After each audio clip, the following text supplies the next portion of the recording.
हरे कृष्णा। माघ मास महत्तम दूसरा अध्याय। राजा के ऐसे वचन सुनकर तपस्वी कहने लगा, हे राजन, भगवान सूर्य बहुत शीघ्र उदय होने वाले हैं, इसलिए यह समय हमारे लिए स्नान का है, कथा का नहीं। सो आप स्नान करके अपने घर को जाओ और अपने गुरु श्री वशिष्ठ जी से इस महात्म को सुनो। इतना कहकर तपस्वी सरोवर में स्नान के लिए चले गए और राजा भी विधि पूर्वक सरोवर में स्नान करके अपने राज्य को लौटा और निवास में जाकर तपस्वी की सब कथा रानी को सुनाई।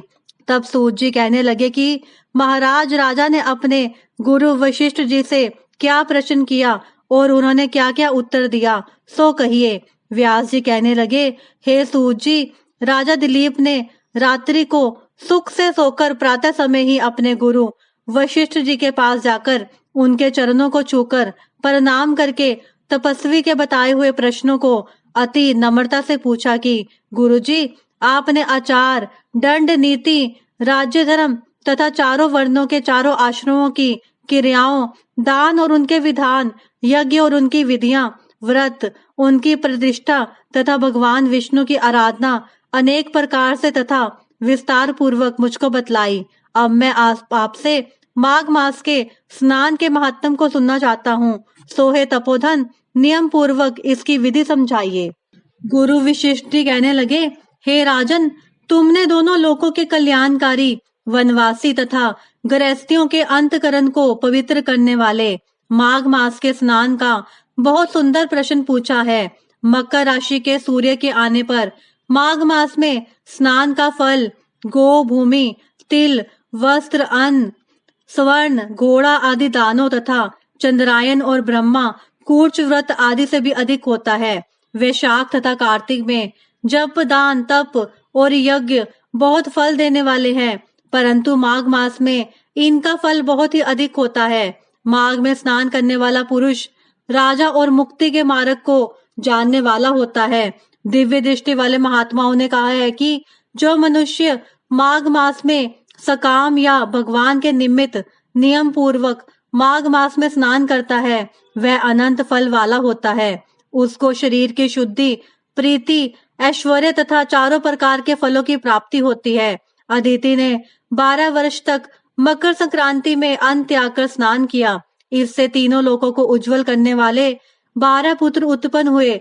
माघ में स्नान करने वालों से ही रोहिणी, सुभगा, अरुंधति दानशीलता हुई और इंद्राणी के समान रूपवती होकर प्रसिद्ध हुई। जो माघ मास में स्नान करते हैं तथा देवताओं के पूजन में तत्पर रहते हैं, उनको सुंदर स्थान, हाथी और घोड़ों की सवारी तथा दान को द्रव्य प्राप्त होता है। अतिथियों से उनका घर भरा रहता है और उनके घर में सदा वेद ध्वनि होती रहती है।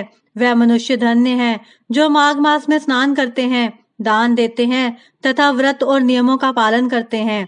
और दूसरों के पुण्य के क्षीण होने से मनुष्य स्वर्ग से वापस आ जाता है, परंतु जो मनुष्य माघ मास में स्नान करता है, वह कभी स्वर्ग से वापस नहीं आता।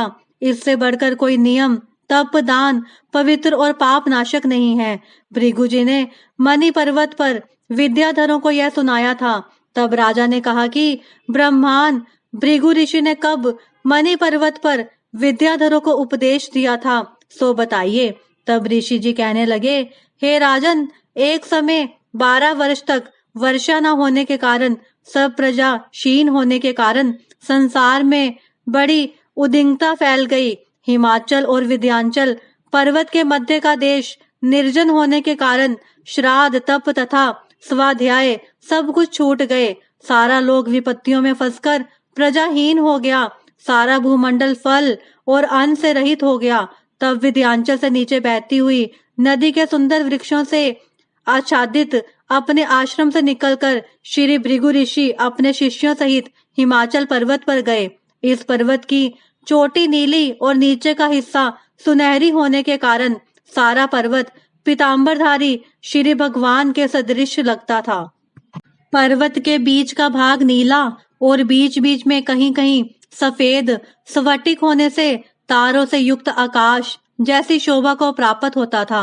रात्रि के समय में पर्वत दीपकों की तरह चमकती हुई दिव्य औषधियों से पूरित किसी महल की शोभा को प्राप्त होता था।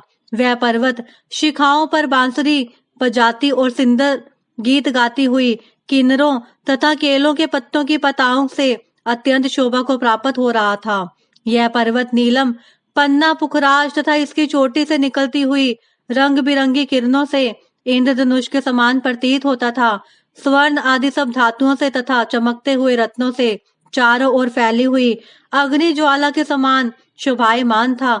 इसकी कंदराओं में काम पीड़ित विद्याधरी अपने पतियों के साथ आकर रमन करती हैं और गुफाओं में ऐसे ऋषि मुनि जिन्होंने संसार के सब कलेशों को जीत लिया है, रात दिन ब्रह्म का ध्यान करते हैं और कई एक हाथ में रुद्राक्ष की माला लिए हुए शिव की आराधना में लगे हुए हैं। पर्वत के नीचे भागों में जंगली हाथी अपने बच्चों के साथ खेल रहे हैं तथा कस्तूरी वाले रंग बिरंगे मृगों के झुंड इधर उधर भाग रहे हैं। यह पर्वत सदा राजहंस तथा मोरों से भरा रहता है, इसी कारण इसको हेमकुंड कहते हैं। यहाँ पर सदैव ही देवता, गुहार्क और अप्सरा निवास करते हैं। हरे कृष्णा दोस्तों, यह था दूसरे अध्याय का महत्व। अगली वीडियो में मिलते हैं तीसरे अध्याय के महत्व के साथ। तब तक के लिए हरे कृष्णा। यदि आप इस चैनल पर नए हैं तो हमारे चैनल प्रभु के प्यारे को सब्सक्राइब करें, लाइक करें, इस वीडियो को अधिक से अधिक शेयर करें। हरे कृष्णा।